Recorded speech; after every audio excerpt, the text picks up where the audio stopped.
வணக்கம். தமிழன் செய்திகள். பொதுவெளியில் தமிழக முதல்வர் திரு ஜோசப் விஜய் அவர்களை தரக்குறைவாகவும் அவதூறாகவும் பேசிய எம்பி ராசா மீது சட்டப்படி நடவடிக்கை எடுக்க கோரி மருத்துவர் ஒருவர் பெரம்பலூர் மாவட்ட எஸ்பியிடம் புகார் மனு அளித்துள்ளது பெரும் பரபரப்பை ஏற்படுத்தியுள்ளது. பெரம்பலூரை அடுத்த அம்மாபாளையம் கிராமத்தில் அரசு மருத்துவராக பணிபுரிந்து வருவர் ராசா மணிகண்டன். இவர் பெரம்பலூர் மாவட்ட எஸ்பி லலித்குமாரிடம் நீலகிரி எம்பியும் திமுக துணை பொதுச் செயலாளருமான ராசா மீது புகார் மனு ஒன்றை அளித்துள்ளார்.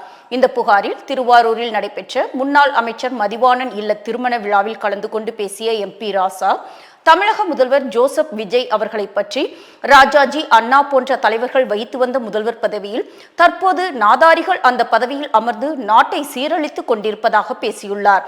எனவே பொதுவெளியில் தமிழக முதல்வரை இவ்வாறு தரக்குறைவாகவும் இழிவுபடுத்தியும் பேசிய எம்பி ராசாவின் மீது உரிய சட்ட நடவடிக்கை மேற்கொள்ள வேண்டுமென புகார் அளித்துள்ளார். தேனி மாவட்டம் கம்பம் பள்ளத்தாக்கு பகுதிகளில் நிரந்தர நெல் கொள்முதல் நிலையம் அமைப்பதற்கு முயற்சி மேற்கொள்ளப்படும் என உணவுத்துறை மற்றும் உணவு வழங்கல் துறை அமைச்சர் வெங்கடரமணன் பேட்டியளித்துள்ளார். தேனி மாவட்டத்தின் பல்வேறு பகுதிகளில் தமிழகத்தின் உணவு மற்றும் உணவு வழங்கல் துறை அமைச்சர் வெங்கடரமணன் பல்வேறு நிகழ்ச்சிகளில் கலந்து கொண்டு ஆய்வு மேற்கொண்டு வருகிறார். இதன்படி இன்று தேனி மாவட்டம் உத்தமபாளையம் தமிழ்நாடு நுகர்பொருள் வாணிப கழகத்தின் கிடங்கில் அமைச்சர் ஆய்வு செய்தார். இந்த ஆய்வின் போது குடும்ப அட்டைதாரர்களுக்கு வழங்கப்படும் அரிசி, சர்க்கரை, பருப்பு உள்ளிட்ட பொருட்களின் தரம் குறித்து ஆய்வு செய்தார்.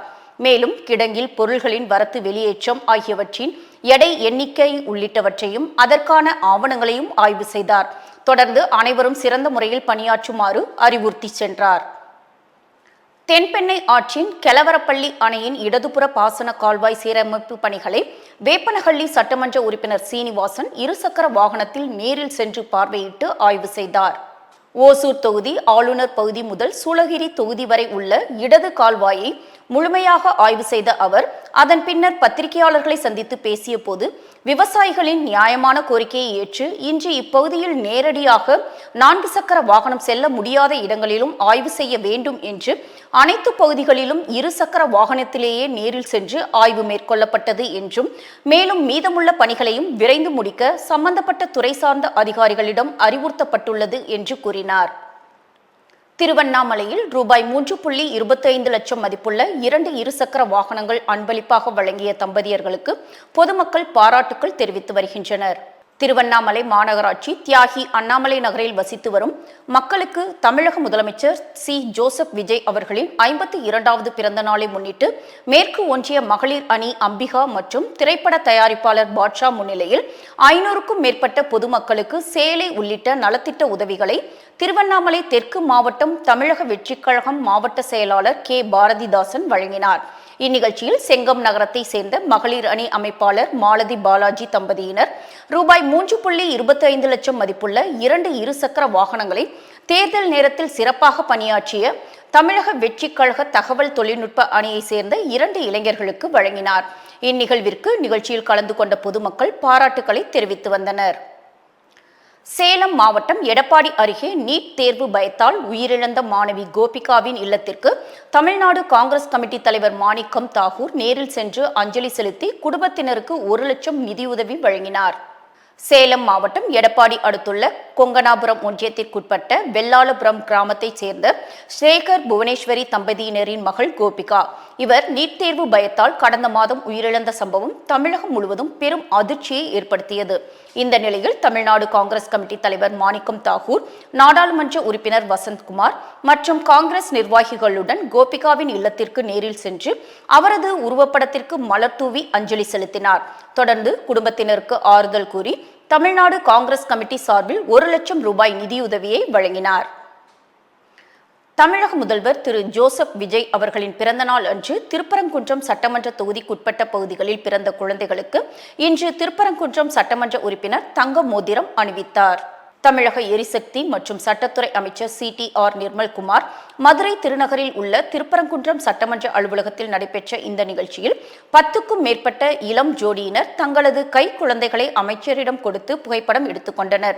இதில் குழந்தைகள் அனைவருக்கும் தனது கையால் 1/2 கிராம் தங்க மோதிரத்தை அணிவித்து பேபி கிட் மற்றும் ஸ்வீட் பாக்ஸ் வழங்கினார் அமைச்சர் நிர்மல்குமார். கோவையில் மறைந்த இயக்குனரும் நடிகருமான பாக்யராஜுக்கு நினைவு அஞ்சலி நிகழ்ச்சி நடைபெற்றது. நவ இந்தியா பகுதியில் உள்ள தனியார் கல்லூரி அரங்கில் நடைபெற்ற நிகழ்ச்சியில் பாக்யராஜ் மனைவி பூர்ணிமா, மகன் சாந்தனு, நடிகர்கள் சிவக்குமார், சுந்தர்ராஜன், கோவை மாவட்டத்தை சேர்ந்த அவரது நண்பர்கள், உறவினர்கள், சினிமா பிரபலங்கள் கலந்து கொண்டு மலர் தூவி அஞ்சலி செலுத்தினர். தொடர்ந்து நடைபெற்ற நினைவு நிகழ்ச்சியில் பாக்யராஜின் பள்ளி ஆசிரியர்கள், பள்ளிக்கால நண்பர்கள் கலந்து கொண்டு அவருடன் பழகிய நினைவுகளை பகிர்ந்து கொண்டனர். திருப்பதி ஏழுமலையான் கோவிலில் தமிழக சுகாதாரத்துறை அமைச்சர் அருண்ராஜ் குடும்பத்தாருடன் சுவாமி தரிசனம் செய்தார். திருப்பதி ஏழுமலையான் கோவிலில் இன்று காலை VIP தரிசனம் மூலமாக தமிழக சுகாதாரத்துறை அமைச்சர் அருண்ராஜ் குடும்பத்தாருடன் சுவாமி தரிசனம் மேற்கொண்டார். சுவாமி தரிசனத்திற்கு பின் அவருக்கு கோவில் வளாகத்தில் உள்ள ஸ்ரீ ரங்கநாயக்க மண்டபத்தில் வேத ஆசீர்வாதங்கள் முழங்க தீர்த்தம் மற்றும் லட்டு பிரசாதங்கள் வழங்கப்பட்டது. கோவை சௌரிபாளையத்தில் உள்ள தனியார் திருமண மண்டபத்தில் மாணவர்களுக்கான குரல் என்று கூட்டம் நடைபெற்றது. கோவை சௌரிபாளையத்தில் உள்ள தனியார் திருமண மண்டபத்தில் பாஜக அரசை கண்டித்தும் நீட் தேர்வு பாதிப்புகளை விளக்கியும் காங்கிரஸ் கட்சி மாணவர்களின் எதிர்காலத்திற்கு குரல் கொடு, மாணவர்களுக்கான குரல் என்ற கூட்டம் நடைபெற்றது. இந்த கூட்டத்தில் அக்கட்சியின் மாநில தலைவர் மாணிக் தாகூர் கலந்து கொண்டு பேசினார். அப்போது பேசிய அவர், நீட் தேர்வினால் இந்த ஆண்டு 5 பேர் உயிரிழந்து உள்ளனர் எனவும், மேலும் அனிதா உயிரிழந்த போது ஏற்பட்ட எழுச்சி கோவையில் கீர்த்தனா இறந்தபோது ஏற்படவில்லை எனவும், மேலும் எதுவுமே நடக்காத மாதிரி இந்த மத்திய பாஜக அரசு கடந்து செல்கின்றது என தெரிவித்தார். சென்னை DG வைணவ கல்லூரியின் 59வது பட்டமளிப்பு விழாவில் தமிழக ஆளுநர் மாண்புமிகு திரு ராஜேந்திர விஸ்வநாத் அர்லேக்கர் கலந்து கொண்டு பட்டங்களை வழங்கினார். சென்னை துவாரகதாஸ் கோவர்த்தன் தாஸ் வைணவ கல்லூரியின் 59வது பட்டமளிப்பு விழா 2026 ஜூலை 11 அன்று மிக சிறப்பான முறையிலும் கல்வி தரத்துடனும் கொண்டாடப்பட்டது. இவ்விழாவில் தமிழக ஆளுநர் மாண்புமிகு திரு ராஜேந்திர விஸ்வநாத் அர்லேக்கர் அவர்கள் முதன்மை விருந்தினராக கலந்து கொண்டு சிறப்பித்தார். கல்லூரியின் செயலர் திரு அசோக் குமார் முந்த்ரா அவர்கள் பட்டமளிப்பு விழாவை முறைப்படி தொடங்கி வைத்தார். இதனைத் தொடர்ந்து கல்லூரி முதல்வர் கேப்டன் முனைவர் சேது சந்தோஷ் பாபு அவர்கள் வரவேற்புரை ஆற்றி கல்லூரியின் ஆண்டு அறிக்கையை சமர்ப்பித்தார். ஆண்டு அறிக்கையை தொடர்ந்து தமிழக ஆளுநர் மாண்புமிகு திரு ராஜேந்திர விஸ்வநாத் அர்லேக்கர் அவர்கள் பட்டமளிப்பு விழா பேருரையை ஆற்றினார். அப்பொழுது அவர் தனது உரையில் இளைஞர்கள் அனைவரும் தங்களது இலக்குகளில் கவனம் செலுத்த வேண்டும் என்று கேட்டுக்கொண்டார். சென்னையில் மனிதவள மேம்பாட்டு சமூகத்தினரின் ஆதரவுடன் நடத்திய மாபெரும் சென்னை வேலைவாய்ப்பு முகாம் லயோலா கல்லூரியில் சிறப்பாக நடைபெற்றது. தி ரைஸ் மற்றும் கிவ் லைஃப் அறக்கட்டளைகள் இணைந்து லயோலா கல்லூரி மற்றும் சென்னையின் மனிதவள மேம்பாட்டு சமூகத்தினரின் ஆதரவுடன் நடத்திய மாபெரும் சென்னை வேலைவாய்ப்பு முகாம் ஜூலை 11 அன்று சென்னை லயோலா கல்லூரியில் சிறப்பாக நடைபெற்றது. இந்த முகாமில் 600க்கும் மேற்பட்ட முன்னணி நிறுவனங்கள் பங்கேற்று பல்வேறு துறைகளுக்கான பணியாளர்களை தேர்வு செய்தன. இந்த வேலைவாய்ப்பு முகாமில் 80,000க்கும் மேற்பட்ட இளைஞர்கள் பங்கேற்று நேர்முக தேர்வுகளில் கலந்து கொண்டனர். இதில் 30,000க்கும் மேற்பட்ட இளைஞர்கள் வேலைவாய்ப்பை பெற்று நியமன ஆணைகளை பெற்றனர். இது தமிழகத்தில் மட்டுமல்லாமல் இந்திய அளவிலும் மிகப்பெரிய வேலைவாய்ப்பு முகாம்களில் ஒன்றாக அமைந்தது குறிப்பிடத்தக்கது. கோவை வெள்ளானைப்பட்டி பகுதியில் உள்ள பிரபல தனியார் பாரில் மது அருந்த வந்த இரு தரப்பினர் இடையே ஏற்பட்ட வாக்குவாதம் பயங்கர அடிதடி மற்றும் கோஷ்டி மோதலாக மாறிய சம்பவம் அப்பகுதியில் பெரும் பரபரப்பை ஏற்படுத்தியுள்ளது. கோவை வெள்ளானைப்பட்டி பகுதியில் சுவை அமுது என்ற பெயரில் தனியார் மதுக்கூடம் ஒன்று செயல்பட்டு வருகிறது. இந்நிலையில் இந்த பாரில் மது அருந்துவதற்காக நூற்றுக்கணக்கான மதுப்பிரியர்கள் குவிந்து இருந்தனர். அப்போது அங்கு வெவ்வேறு மேஜைகளில் அமர்ந்து மது அருந்தி கொண்டு இருந்த இருவேறு கும்பலை சேர்ந்த நபர்களுக்கு இடையே திடீரென ஏதோ ஒரு லேசான வாக்குவாதம் ஏற்பட்டு உள்ளது. இதில் வார்த்தை முற்றிய நிலையில் ஆத்திரம் அடைந்த இருதரப்பு மது பிரியர்களும் திடீரென தங்களது கைகளாலும் அங்கு இருந்த மது பாட்டில்கள் மற்றும் பிளாஸ்டிக் நாற்காலிகளை எடுத்தும் ஒருவரை ஒருவர் ஓட ஓட விரட்டி பயங்கரமாக தாக்கிக் கொண்டனர். இந்த சம்பவம் குறித்து அங்கு இருந்தவர்கள் போலீசாருக்கு தகவல் தெரிவித்தனர்.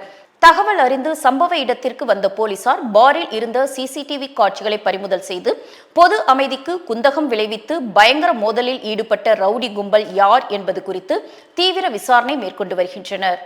கடந்த சில மாதங்களாக கட்டுக்குள் இருந்த கொரோனா வைரஸ் பாதிப்பு தற்போது மீண்டும் தலை தூக்க தொடங்கியுள்ளது. ஆந்திர மக்களிடையே பெரும் அதிர்ச்சியை ஏற்படுத்தியுள்ளது. கடப்பா மாவட்டத்தில் தற்போது 8 பேருக்கு கொரோனா தொற்று உறுதி செய்யப்பட்டுள்ளது. இதில் ராஜம்பேட்டையை சேர்ந்த 52 வயது நபர் ஒருவர் கடுமையான இருமல் மற்றும் காய்ச்சல் காரணமாக கடந்த மாதம் திருப்பதி ஸ்விம்ஸ் மருத்துவமனைக்கு சென்றுள்ளார். அங்கு அவருக்கு கொரோனா இருப்பது உறுதி செய்யப்பட்டதை அடுத்து மேல் சிகிச்சைக்காக வேலூர் சிஎம்சி மருத்துவமனைக்கு கொண்டு செல்லப்பட்டார். அங்கு தீவிர சிகிச்சை பிரிவில் இருந்த அவர் கடந்த மாதம் 28ஆம் தேதி சிகிச்சை பலனின்றி உயிரிழந்தார். மேலும் முன்னெச்சரிக்கை நடவடிக்கையாக கடப்பாவில் உள்ள அனைத்து அரசு மற்றும் போதனா மருத்துவமனைகளும் தயார் நிலையில் வைக்கப்பட்டுள்ளன. முன்னாள் முதலமைச்சர் காமராஜரின் 123வது பிறந்தநாள் விழாவை சிறப்பாக கொண்டாடுவது குறித்த ஆலோசனைக் கூட்டம் தஞ்சையில் மாநகர மாவட்ட காங்கிரஸ் சார்பில் நடைபெற்றது. தமிழக காங்கிரஸ் தலைவர் மாணிக்கம் தாகூர் எம்பி அறிவுறுத்தலின்படி முன்னாள் முதலமைச்சர் காமராஜரின் 123வது பிறந்தநாள் விழாவை சிறப்பாக கொண்டாடுவது குறித்த ஆலோசனைக் கூட்டம் தஞ்சையில் மாநகர மாவட்ட காங்கிரஸ் சார்பில் நடைபெற்றது. இந்த கூட்டத்தில் வரும் 15ஆம் தேதி பெருந்தலைவர் கர்மவீரர் காமராஜரின் பிறந்தநாளை முன்னிட்டு அன்றைய தினம் தஞ்சை கீழவாசலில் உள்ள அவரது உருவ சிலைக்கு மாநகர மாவட்ட காங்கிரஸ் சார்பில் மாலை அணிவித்து மரியாதை செலுத்தி பொதுமக்களுக்கு இனிப்புகள் வழங்க வேண்டும். பின்னர் லஞ்சம் தவிர் நெஞ்சம் நிமிர் என்ற வாசகம் அடங்கிய பெரிய பிளெக்ஸ் பேனரில் கட்சியினர், பொதுமக்கள் உள்ளிட்ட அனைவரும் இணைந்து தங்களது கைரேகைகளை பதிவு செய்ய வேண்டும் என்பது உள்ளிட்ட பல்வேறு தீர்மானங்கள் நிறைவேற்றப்பட்டன. ஸ்ரீ வைகுண்டம் சட்டமன்ற உறுப்பினர் சரவணன் எம்எல்ஏக்கு பொதுமக்கள் பாராட்டு தெரிவித்தனர். ஸ்ரீ வைகுண்டம் குடிமை பொருள் வழங்குத்துறையின் சேமிப்பு கிடங்கில் திடீர் ஆய்வு செய்த எம்எல்ஏ அங்கு நம்பர் பிளேட் இல்லாமல் பிரேக் பிடிக்காத வகையிலான அரிசி மூட்டை ஏற்றி வந்த லாரியை மடக்கி பிடித்து அதிரடி நடவடிக்கை எடுத்தார். மேலும் ஸ்ரீ வைகுண்டம் உணவுப் பொருள் சேமிப்பு கிடங்கை ஆய்வு செய்ய சென்ற ஸ்ரீ வைகுண்டம் சட்டமன்ற உறுப்பினர் அன்னை வி.ஜி. சரவணன் அங்கு உள்ள ரேஷன் மூட்டைகளை எடை போடும் 2 எடை மிஷின்களையும் ஆய்வு செய்த போது கூடுதலான எடை காட்டக்கூடிய அளவில் எடை மிஷின் இருந்ததை கண்டுபிடித்து உடனடியாக 2 எடை இயந்திரங்களையும் அப்புறப்படுத்த உத்தரவிட்டார். கிருஷ்ணகிரி தூய ஃபாத்திமா அன்னை திருத்தலத்தின் தேர் திருவிழாவின் போது அலங்கரிக்கப்பட்ட அன்னையின் தேர் பவனி தர்மபுரி மறைமாவட்ட ஆயர் மேதகு லாரன்ஸ் பயஸ் மந்திரித்து துவக்கி வைத்தார். கிருஷ்ணகிரி நகரின் மையப்பகுதியில் அமைந்துள்ள தூய ஃபாத்திமா அன்னை திருத்தலத்தின் 53வது வருட திருத்தல தேர் திருவிழா கடந்த ஜூலை 4ஆம் தேதி கொடியேற்றத்துடன் துவங்கியது. இதில் நாள்தோறும் ஆலயத்தின் பங்கு தந்தையர்கள் தலைமையில் திருப்பலி பூசைகளும் மறையுரைகளும் நிகழ்த்தப்பட்டது. இதனைத் தொடர்ந்து மாலை நேரங்களில் தேவாலயத்தை சுற்றி சிறிய அன்னையின் தேர் பவனி நடைபெற்று வந்தது. இவ்விழாவின் முக்கிய விழாவான அன்னையின் தேர் பவனி வெகு விமர்சையாக நடைபெற்றது. ராணிப்பேட்டை மாவட்டம் மேல் விஷாரத்தில் உள்ள அப்போலோ KH மருத்துவமனையின் காது மூக்கு தொண்டை துறை சார்பில் துயில்கான் 2.0 என்ற 2வது ஆண்டு தேசிய தூக்க மருத்துவ மாநாடு 11 மற்றும் 12 ஆகிய 2 நாட்கள் நடைபெற்றது. ஸ்ட்ரென்தனிங் த பேசிக்ஸ் என்ற கருப்பொருளில் நடைபெற்ற இந்த மாநாடு இந்திய தூக்க மூச்சு திணறல் அறுவை சிகிச்சை நிபுணர்கள் சங்கத்தின் ஆதரவுடன் நடத்தப்பட்டது.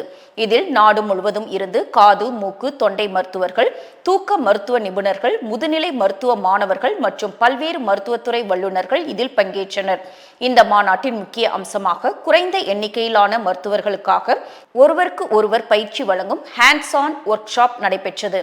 மேலும் மாநாட்டில் பங்கேற்ற மருத்துவர்கள் தூக்க மருத்துவத்துறையில் உருவாகி வரும் புதிய சிகிச்சை முறைகள் மற்றும் தொழில்நுட்பங்களை நேரடியாக அறிந்து கொள்ளும் அரிய வாய்ப்பாக இந்த மாநாடு அமைந்ததாக தெரிவித்தனர். கும்பகோணம் குடந்தை மருதம் லயன்ஸ் சங்க புதிய பொறுப்பாளர்கள் பணியேற்பு விழா ARR லைலா சுப்பிரமணியம் மஹாலில் நடந்தது. கும்பகோணம் குடந்தை மருதம் லயன்ஸ் சங்க புதிய பொறுப்பாளர்கள் பணியேற்பு விழா ARR லைலா சுப்பிரமணியம் மஹாலில் நடந்தது. இந்நிகழ்வில் 2026-27ஆம் ஆண்டிற்கான குடந்தை மருதம் லயன்ஸ் சங்கத்தின் புதிய தலைவராக லயன் வேணு ஜெயராமன், செயலாளர்கள் lion N. Shankar, K. Balakrishnan, பொருளாளராக K. சண்முகசுந்தரம் உள்ளிட்ட நிர்வாகிகள் பலர் பொறுப்பேற்றுக் கொண்டனர். இவர்களுக்கு முன்னாள் மாவட்ட ஆளுநர் லயன் S. வீரபாண்டியன் பதவி பிரமாணம் செய்து வைத்து சிறப்புரையாற்றினார். இந்நிகழ்வில் பயனாளிகளுக்கு அரிசி, புடவை, மளிகை சாமான்கள் மற்றும் மாணவ மாணவிகளுக்கு லேப்டாப், பேக் உள்ளிட்ட நலத்திட்டங்கள் வழங்கப்பட்டது. வேலவன் கலைக்கூடம் சிலம்பம் பள்ளி சார்பாக சிலம்ப தகுதி தேர்வு பிலாப்பூர் கிராமத்தில் நடைபெற்றது. செங்கல்பட்டு மாவட்டம் வேலவன் கலைக்கூடம் சிலம்பம் பயிற்சி பள்ளி சார்பாக பிலாப்பூர் கிராமத்தில் சிவன் கோவில் அருகே மாணவ மாணவிகளுக்கு ஆரஞ்சு, ப்ளூ, கிரீன், பிரவுன், மஞ்சள் பட்டை சிலம்பம் தகுதி தேர்வு நடைபெற்றது. இதில் மிக சிறப்பாக பயிற்சியில் தேர்ச்சி பெற்ற மாணவ மாணவிகளுக்கு வேலவன் கலைக்கூடம் சிலம்பம் பயிற்சி பள்ளி சார்பாக பட்டயம் வழங்கப்பட்டது. இதில் சிலம்பம் பயிற்சி பள்ளி ஆசிரியர்கள், மாணவ மாணவிகளின் பெற்றோர்கள் என ஏராளமானோர் கலந்து கொண்டு சிறப்பித்தனர். தேவனூர் கிராமத்தில் நடைபெற்ற விநாயகர் கோவில் கும்பாபிஷேகத்தில் ஆயிரக்கணக்கான பக்தர்கள் கலந்து கொண்டு சுவாமி தரிசனம் செய்தனர்.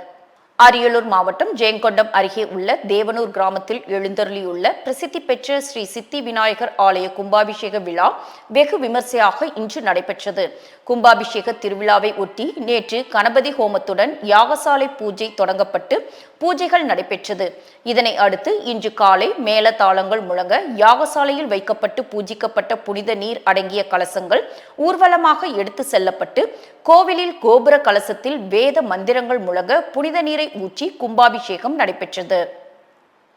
கரூர் கோவை சாலையில் செந்தில்குமார் என்பவர் நடத்தி வரும் பேருந்து கூண்டு கட்டும் நிறுவனத்தில் எதிர்பாராத விதமாக தீ விபத்து ஏற்பட்டுள்ளது.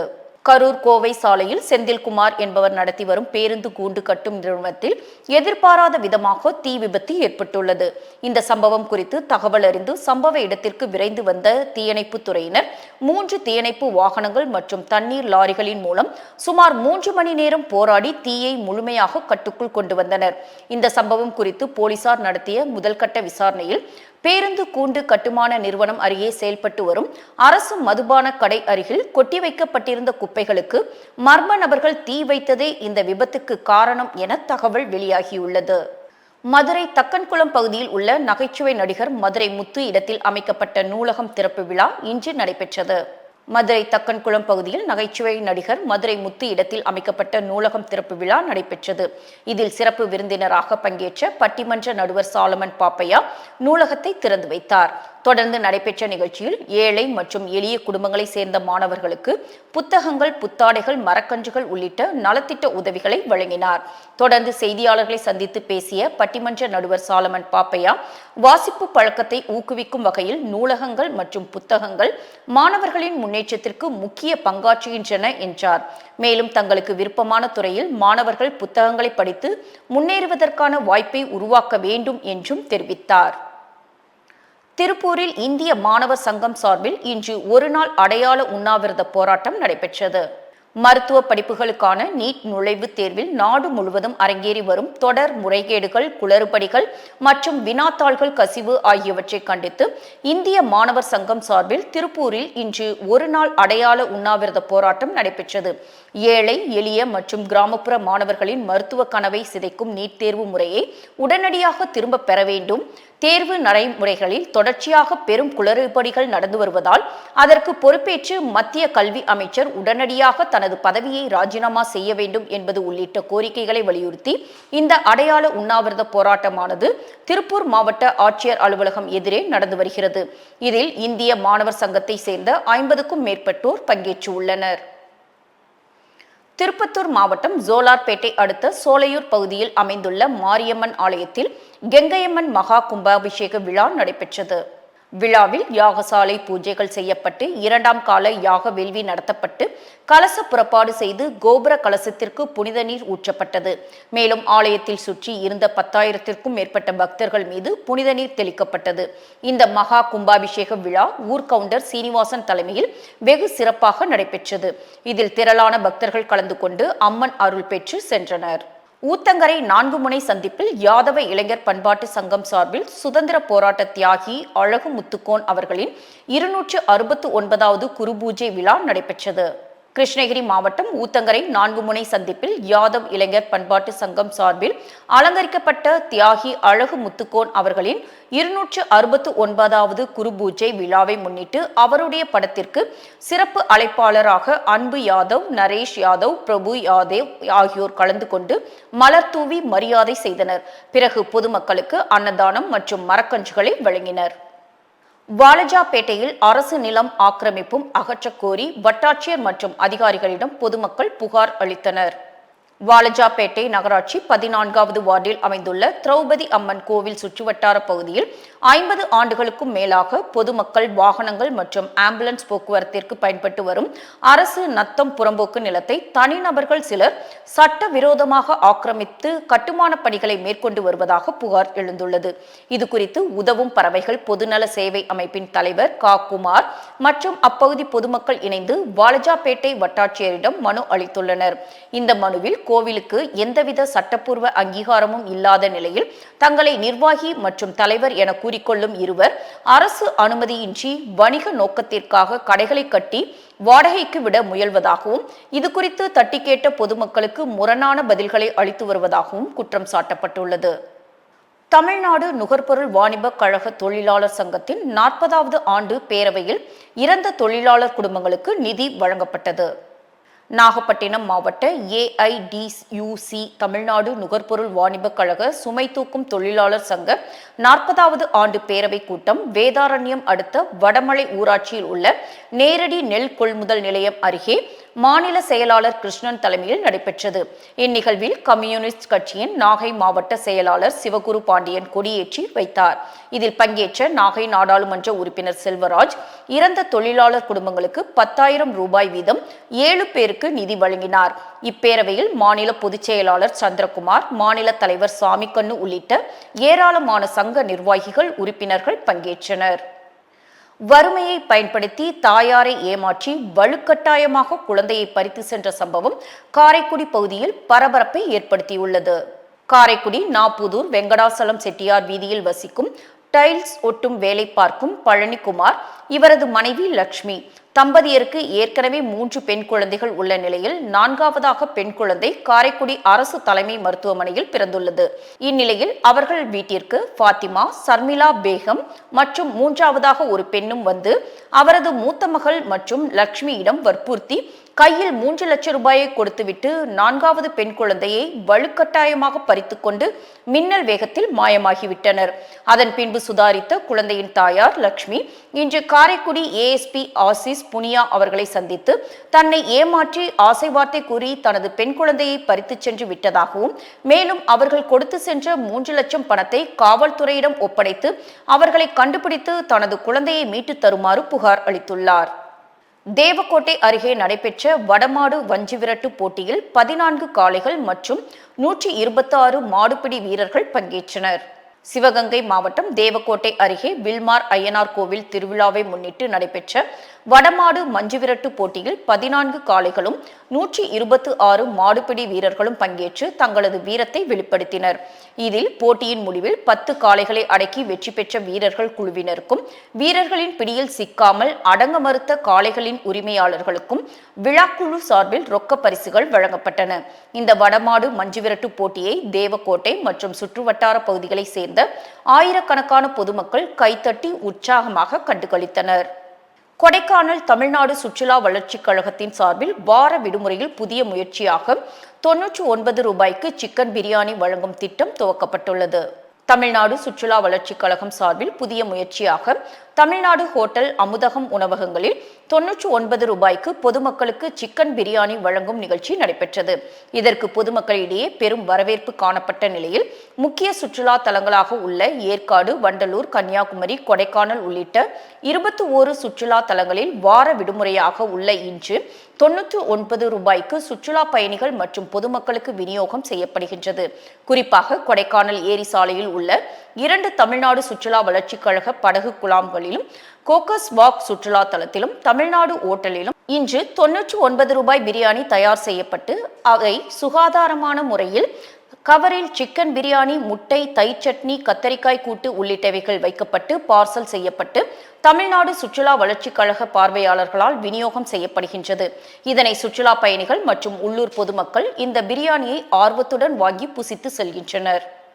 இத்துடன் செய்திகள் நிறைவடைகின்றன. மீண்டும் செய்திகள் 8:30 மணிக்கு. தொடர்ந்து பல்வேறு நிகழ்ச்சிகளை காண தமிழன் தொலைக்காட்சியுடன் இணைந்திருங்கள். வணக்கம்.